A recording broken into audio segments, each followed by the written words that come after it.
Bismillahirrahmanirrahim. Assalamualaikum warahmatullahi wabarakatuh. Bismillah, alhamdulillah. Alhamdulillahi haqqa hamdi hamdan hamidin ahmadu syukran li jami'i ni'amihi wa mazidih. Wa usalli wa usallimu ala nabiyyil karim habibina wa syafi'ina wa qurrati a'yunina Muhammadin wa ala alihi wa ashabihi. Amma ba'du. Bapak ibu-ibu rahimakumullah. Kita melanjutkan kajian kita di kajian akhlak tasawuf yang pada kesempatan ini kita akan membahas tentang syukur. Setelah kita membahas tentang sabar, kita hari ini akan membahas tentang masalah syukur. Syukur adalah senjata kedua setelah sabar. Jika kehidupan ini isinya hanya dua, kalau tidak susah ya seneng, kalau tidak bahagia ya menderita, kalau tidak sukses ya gagal. Maka menghadapi kesusahan, penderitaan, kegagalan, senjatanya adalah sabar. Sedangkan menghadapi kesuksesan, kebahagiaan, kesenangan, senjatanya adalah syukur. Seperti halnya sabar yang merupakan senjata keharusan bagi susah, syukur adalah senjata yang wajib bagi orang yang mendapatkan nikmat.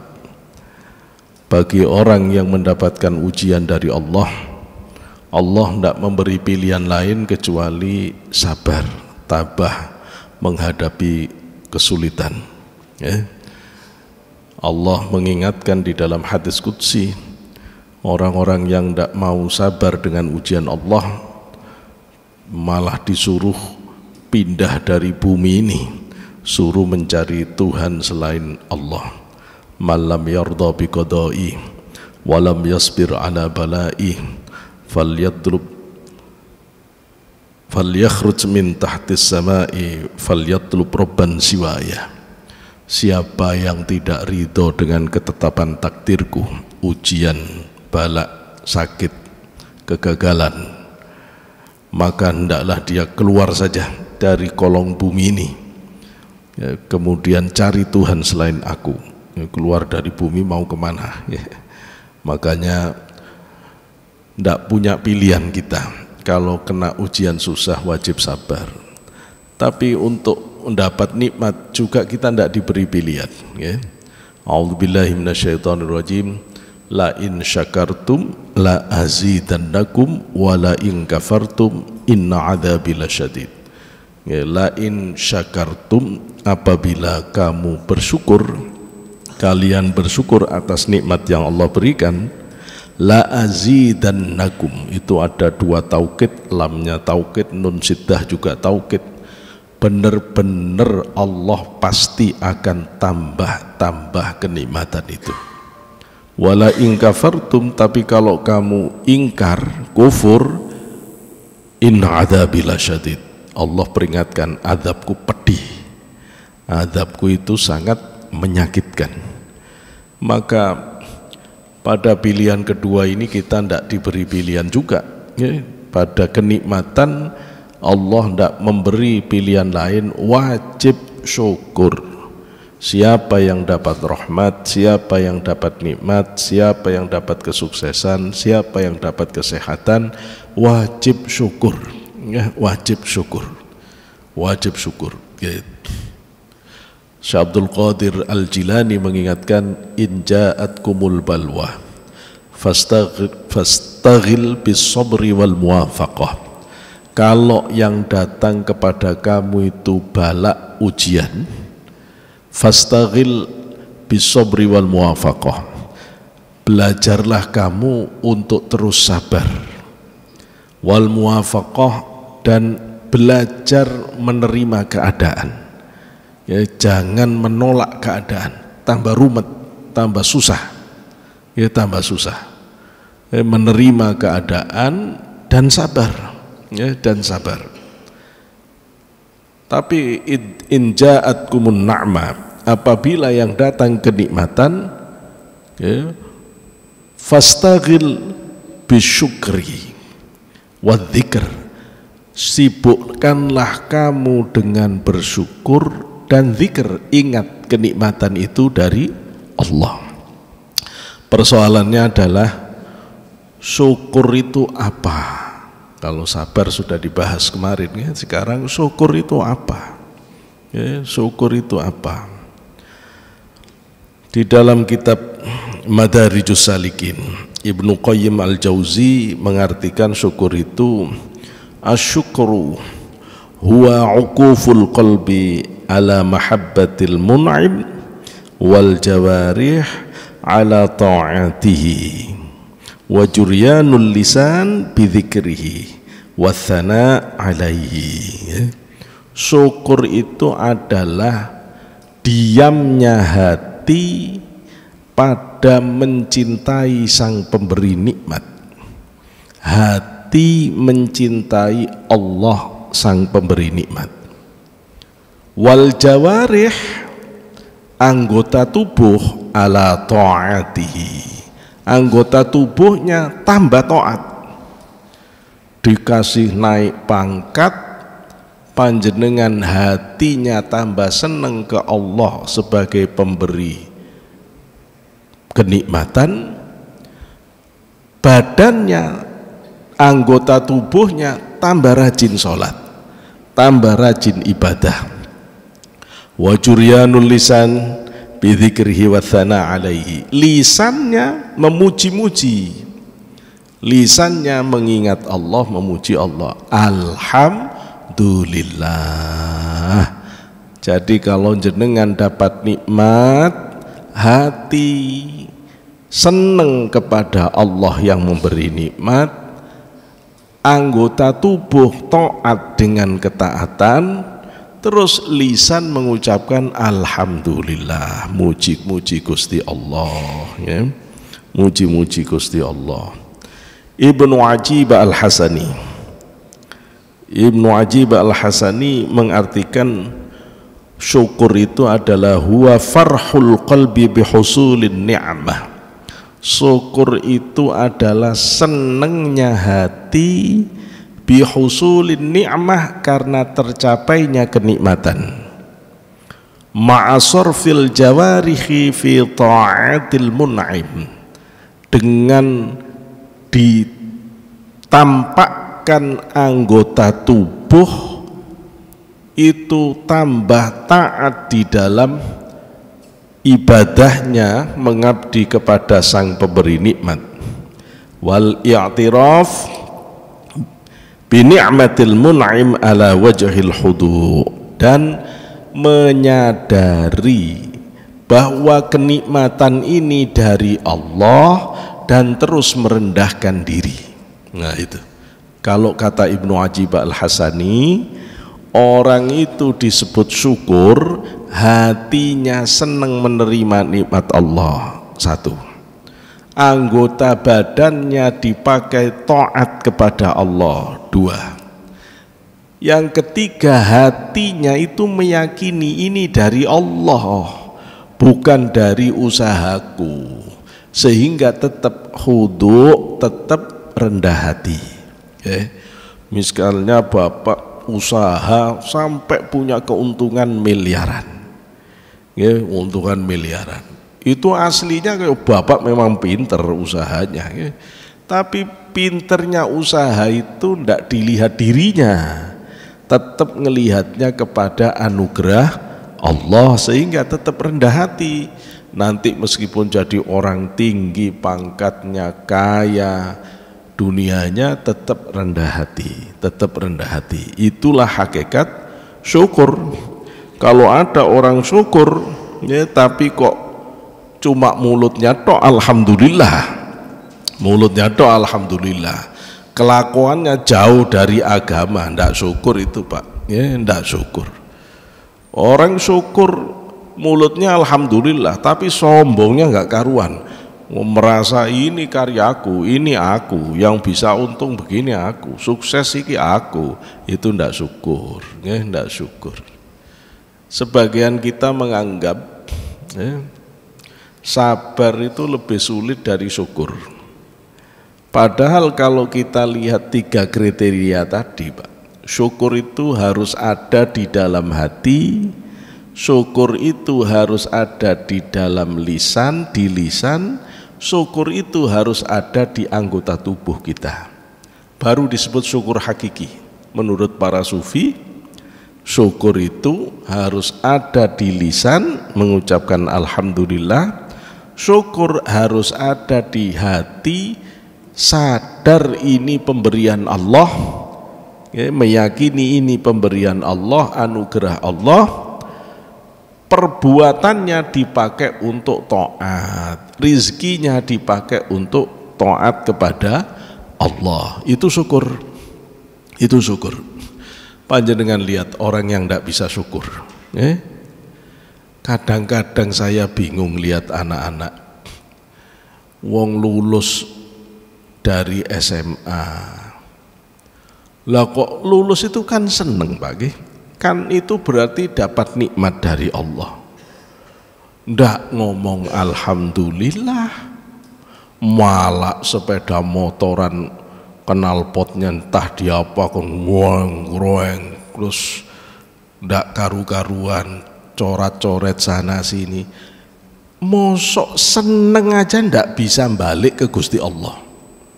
Bapak bisa bayangkan kalau orang diberi seneng saja ndak bisa taat ke Allah, terus bagaimana kalau dikasih susah kayak gini nih? Wong seneng aja salah. Kalau orang seneng aja salah, bagaimana kalau susah suruh bener? Kalau susah suruh bener tambah repot. Maka seneng itu ujian, nikmat itu ujian. Apakah ketika kita memperoleh nikmat, hati kita meyakini dari Allah, lisan kita mengucapkan alhamdulillah, anggota tubuh taat kepada Allah. Kalau begini namanya syukur, Bapak, ya, syukur. Jadi syaratnya itu syukur, ya. Syukur. Mana bukti ayat Qur'annya? Ya. Fasyukrul lisan. Syukur secara lisan itu at-tahaddus bi ni'matillah.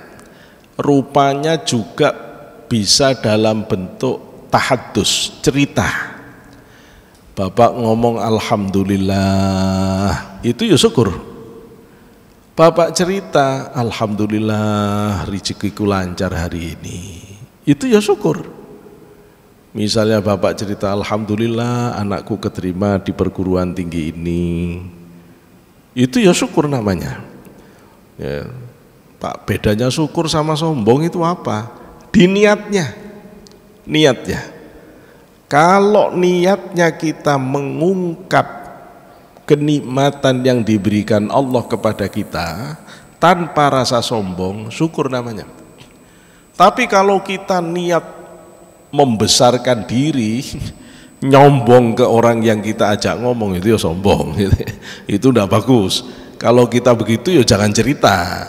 Tapi kalau Bapak bisa cerita dalam rangka menunjukkan nikmat yang Allah berikan ke Bapak, enggak apa-apa, cerita itu enggak apa-apa. Alhamdulillah anak-anak itu pinter-pinter, ngajinya pinter, ya niatnya tahaddus bi ni'matillah, boleh. Alhamdulillah kemarin aku dapat proyek ini sukses, ujian ini lulus, alhamdulillah, boleh, enggak apa-apa. Tapi ngomong begini ini juga butuh strategi, ya. Kalau Bapak kebanyakan cerita, yang diceritai tukang ngutang, ya ruwet, Pak, gitu loh ya. Buat cerita banyak, oh ini bisa dikemplang ini. Jadi mbok tahaddus bin nikmah itu boleh, tetap harus hati-hati. Sama, Pak, jenengan beli baju yang bagus, rizkinya rizki halal, terus niat beli baju bagus itu apa? Menampakkan nikmat kepada makhluk. Opo dikira orang yang ibadahnya bener itu terus tidak dapat rezeki bagus apa? Lah kalau Bapak pakaiannya jelek terus, akhirnya kan orang ngomong tidak mau jadi orang alim. Opo pakaiannya jelek terus lagi itu. Maka sesekali perlu jenengan pakai baju bagus, rapi, niatnya nunjukkan ke orang bahwa kalau kita taat kepada Allah, Allah cukupi kok. Allah berikan kemuliaan kok. Makanya kadang-kadang ada kiai yang mobilnya keren, itu sengaja untuk menunjukkan. Dulu ada seorang waliullah besar namanya Imam Kutub Abu Hasan Ali Asy-Syadzili, pendiri Thariqat Syadziliyah keturunan Rasulullah dari Maroko. Sayyid beliau itu Pak, sehari-hari pakaiannya selalu perlente, bahannya paling mahal, kalau bahasa anak sekarang branded ya. Beliau itu punya kereta kencana, itu kendaraan itu berlapis emas ya. Sampai sandalnya itu, terompahnya itu Pak, yang dijepit kaki itu terbuat dari emas. Saya sampai sekarang di Jakarta ini belum pernah ngelihat ada orang yang sandalnya emas terus diletakkan, tidak disimpan gitu. Tidak disimpan. Itu baru kaya bener itu, kalau ada orang pakai sandal emas terus nggak disimpan, dibiarin aja, itu baru kaya. Abu Hasan Asy-Syadzili dulu begitu ya. Jadi untuk apa dia begitu itu ya? Untuk apa begitu? Untuk menunjukkan bahwa emas itu di Islam nggak ada artinya. Yang lebih istimewa tetap Allah ya. Jadi menampakkan diri dengan segala pemberian Allah selama niatnya untuk tahaddus bin nikmah, itu tidak apa-apa ya. Mana ayatnya? Wa amma bi ni'mati rabbika fahaddits. Nah, adapun dengan nikmat-nikmat Tuhanmu tampakkanlah. Tapi jangan sombong. Wa syukrul arkan. Sekarang dalilnya syukur anggota tubuh itu mana? Mana bahwa al-amal bitta'ati lillahi ta'ala. Mana dalilnya amal syukur itu harus dengan anggota tubuh? Ayat Al-Quran yang berbunyi i'malu alu Dawuda syukra. I'malu alu Dawuda syukra. I'malu ala Dawuda syukra.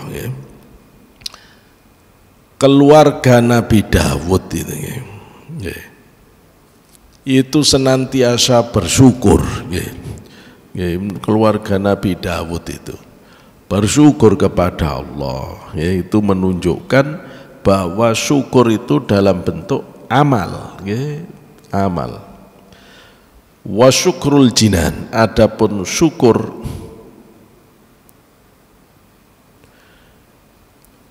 i'malu, beramallah kalian semuanya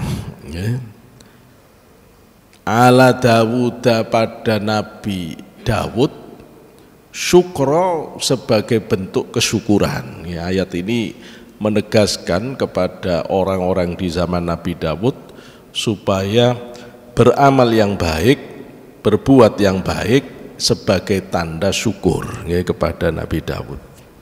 Wa syukrul jinan, adapun syukurnya hati, bil i'tiraf bi anna kulla ni'matin bika au bi ahadin minal ibadi hiya minallahi ta'ala. Syukurnya hati itu adalah sadar, ngerti, yakin bahwa sang pemberi nikmat hakiki itu adalah Allah. Bahkan seandainya kita dikasih hadiah sekalipun, iya memang yang ngasih hadiah orang itu, tetapi kalau Bapak tahu hakikatnya pemberi hadiah Allah, tetap Allah. Maka di hati kita, kalau kita menerima apapun kenikmatan, bahkan dari orang sekalipun langsung ke kita, tetap batin itu harus yakin ini dari Allah. Apa efeknya? Bapak tidak akan jadi penjilat, kepada orang yang memberi. Tapi kalau Bapak meyakini yang memberi Bapak itu hanya orang itu, tidak ada keyakinan ini dari Allah, penjilat nanti Bapak. Ya. Bapak bisa menjadi budaknya, ya, menjadi budaknya. Tapi kalau kita yakin ini dari Allah, Allah nitipkan rizki saya melalui orang ini, sehingga orang ini memberi ke saya. Loh, jadi jenengan iya syukur pada orang ini, tapi lebih syukur lagi ke hadirat Allah. Secara hakikat kita mengerti ini dari Allah, secara syariatnya kita bersyukur atas pemberian orang itu. Jangan juga Bapak terlalu hakikat oriented sehingga tidak menghargai orang yang ngasih. Begitu ada orang ngasih uang 20 juta, terus Bapak langsung ngomong, ini sebenarnya dari Allah, ini rizki saya, kamu kan cuma alat dikasih. Ya kata orang yang besok-besok tidak tak kasih kamu gitu. Jadi ya jangan begitu juga ya. Wilayah zahir ini tetap pakai aturan syariat. Kita tetap mengatakan terima kasih ya atas segala pemberiannya, terima kasih atas sumbangannya, harus wajib kita. Tapi di hati kita yakin ini dari Allah, ini dari Allah. Nah itu namanya syukur batin. Mana ayatnya? Wa ma bikum min ni'matin faminallah. Ya, dan apa-apa yang ada pada kalian dari nikmat-nikmat itu adalah dari Allah. Itu dari Allah. Itu bentuk bahwa syukur itu ada di 3 wilayah. Jadi ada syukur yang masuk wilayah lisan, ada syukur di anggota badan, ada syukur di hati. Syukur juga dimaknai menggunakan rizki kenikmatan yang diberikan oleh Allah untuk taat kepada Allah, itu syukur. Okay. Jangan sampai orang yang diberi rizki dari Allah kok terus dipraktekkannya kepada hal-hal yang tidak diridhoi Allah, yaitu tidak syukur namanya, yaitu tak syukur, yaitu tidak mengerti terima kasih, itu namanya nggak mengerti terima kasih. Kalau orang itu mengerti terima kasih, bersyukur itu ya nggak begitu, ya. Nggak begitu. Kemudian syukur itu ada 3 tingkatannya, ya. Ada syukur awam, ada syukurnya orang khawas, ada syukurnya orang khawasul khawas. Syukurnya orang awam, ya, syukurnya orang awam, yashkurunallah ala ni'ami faqat. Syukurnya orang awam itu cuma bisa syukur kalau dapat nikmat. Kalau lagi dapat uang, alhamdulillah. Kalau lagi naik pangkat, alhamdulillah. Kalau lagi dapat kiriman makanan, alhamdulillah. Giliran sakit, ndak alhamdulillah. Ya Allah. Giliran susah, ya Allah, ndak alhamdulillah. Nah ini awam, ya awam. Rata-rata kita semuanya ya begini, ya begini. Kalau khawas bagaimana? Orang khawas itu Pak, yashkurunallaha ala ni'ami wan niqami. Nikmah pada nikmah pada ni'mah itu syukur. Dapat nikmat, alhamdulillah. Dapat uang, alhamdulillah. Dapat nikmah, dapat bencana, ujian, uang hilang, alhamdulillah. Oh itu berat sudah ini, berat ini. Naik pangkat, alhamdulillah. Gak naik pangkat, alhamdulillah. Berat ini, berat ini. Sehat, alhamdulillah. Diberi sakit, alhamdulillah. Udah berat ini Pak.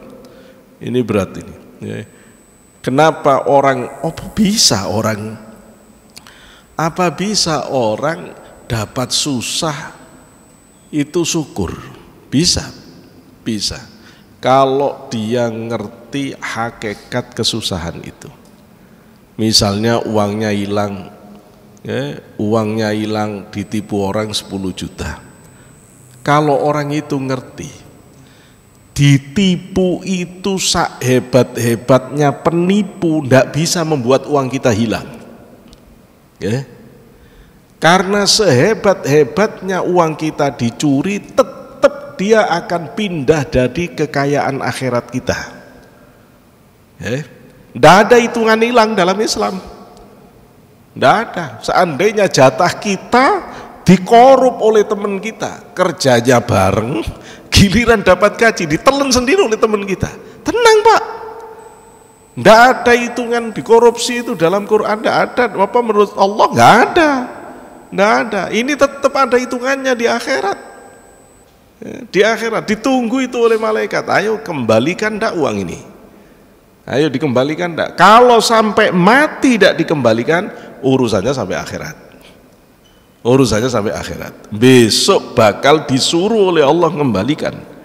Kan sudah tidak bisa lagi uang yang dikembalikan, dikonversi ke pahala. Maka orang ini akan diambil pahalanya senilai uang yang diambil. Iya kalau di dunia Pak, sedikit. Lah kalau 10 juta di akhirat itu bisa berapa puluh tahun sholat sampean. Capek-capek sholat puluhan tahun habis dikasihkan. Wah bodak ruwet. Lah kita enak, tiba-tiba naik derajatnya di surga gara-gara pernah dikorupsi, gara-gara pernah ditipu, gara-gara pernah dimanipulasi kita. Tenang, hukum ini tidak berhenti di dunia, ada akhirat, gitu kan? Lo kalau jenengan ngerti begini, sebenarnya ditipu itu kita membaca innalillah atau alhamdulillah. Loh tergantung level spiritual jenengan. Kalau masih terasa sakit dan kita merasa ketipu, innalillah, uangku ditipu gitu. Innalillah, uangku ditipu. Tapi kalau jenengan sudah ngerti hakikat ditipu, alhamdulillah, punya celengan aku di akhirat. Punya celengan aku di akhirat. Gitu. Itu alhamdulillah. Alhamdulillah kedua, alhamdulillah kita tidak ditipu lebih dari itu. Gitu. Sebenarnya kita kan sudah sangat percaya ke orang itu. Kalau seandainya dia minta 100 juta tak kasih. Untung cuma minta 10 juta, jadi ketipunya cuma 10 juta. Loh itu ya syukuri Pak, alhamdulillah cuma segini. Sampai sakit itu. Kalau jenengan ngerti hebatnya sakit itu. Kata para ulama, sakit sehari itu Pak kalau kita ridho lebih baik daripada ibadah setahun. Lu kan jenengan setahun ibadah ndak khusyuk-khusyuk kok. Ndak ingat-ingat Allah, sakit sehari semalam ingat Gusti Allah terus. Ya Allah, ya Allah, ya Allah. Lo kerenan sakit.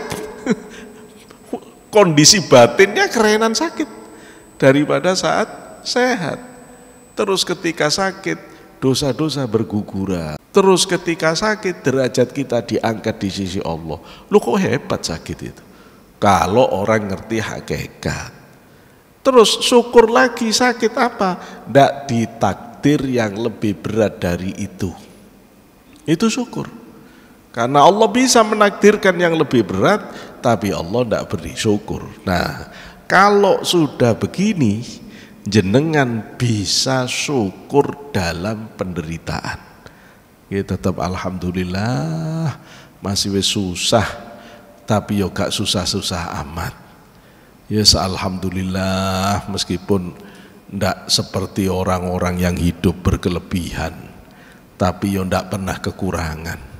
Alhamdulillah meskipun ndak kaya raya, tapi yo kalau ada kebutuhan yo kok pas selalu ada. Loh ini akhirnya meskipun susah syukur. Syukur. Itu namanya khawas. Sekarang kalau puncak levelnya orang syukur, itu namanya khawasul khawas. Kelasnya para wali ini. Apa cirinya? Kelasnya para wali itu Pak, kalau syukur dia tidak lagi melihat objeknya. Dia fokus kepada sang pemberinya. gitu. Jadi kalau dapat nikmat tidak dihitung lagi jumlah uangnya itu. Kalau dapat makanan sudah tidak dipikir lagi makanan, yang dilihat cuma sang pemberi nikmat Allah. Ketika orang itu sudah tidak lagi fokus batinnya pada kenikmatan yang diberikan, fokus kepada sang pemberi, maka itulah yang disebut sebagai puncaknya syukur, sehingga dia tidak bisa lagi dimanipulasi, ditipu oleh berbagai kenikmatan duniawi, karena batinnya terus fokus ke hadirat Allah Subhanahu wa ta'ala. Saya kira ini yang bisa saya jelaskan dalam waktu yang singkat ini berkaitan dengan persoalan syukur. Mudah-mudahan penjelasan ini memberikan pengantar kita untuk mengerti apa sebenarnya syukur yang dimaksud di dalam tasawuf itu, sehingga kita bisa paham, oh ternyata syukur itu kalau awam cuma ngerti mensyukuri Allah nikmat saja. Oh, kalau sudah bisa syukur dalam keadaan enak maupun tidak enak, berarti ini sudah kelasnya mutawassit, khawas. Kalau sampai orang itu tidak lagi peduli dengan apapun batinnya, hanya melihat sang pemberi nikmat, maka itu namanya khawasul khawasih. Mudah-mudahan Allah bimbing kita untuk senantiasa bisa bersyukur atas segala nikmat Allah yang tidak ternilai, untuk bisa menuntun setiap batin kita ta'zim, kagum dan ridho serta yakin atas segala yang Allah berikan kepada kita, dan membimbing kita untuk terus taat kepada Allah, menggunakan nikmat-nikmatnya dalam segala hal yang diridhai Allah Subhanahu wa ta'ala. Ala hadin ya wa kulli niyatin salihah wa ila hadratin nabiyil mustafa sallallahu Muhammad sallallahu alaihi wasallam. Al-Fatihah. A'udzu billahi bismillahirrahmanirrahim. Nasta'in siratal mustaqim siratal ladzina wa 'alaihim wadh-dhalin. حمدا يوافي نعمه يكافئ مزيدا يا ربنا لك الحمد كما ينبغي لجلالك الكريم وعظيم سلطانك. اللهم صل على سيدنا محمد في الاول والاخرين وصل وسلم على سيدنا محمد في كل وقت وحين وصل وسلم على سيدنا محمد في الملأ الى يوم الدين وصل وسلم على سيدنا محمد وعلى سيدنا محمد والحمد لله رب العالمين. اللهم اغفر لنا ذنوبنا واستر عيوبنا وطهر قلوبنا وحسن منقلبنا ولا طاعتك عنا وعن بابك فلا تتركنا واختم بالصالحات اعمالنا. ربنا آتنا في الدنيا حسنه وفي الاخره حسنه وقنا عذاب النار. سبحان ربك رب العزة عما يصفون وسلام على المرسلين والحمد لله رب العالمين. وآخرا والله الموفق إلى أقوم الطريق. ثم السلام عليكم ورحمة الله وبركاته.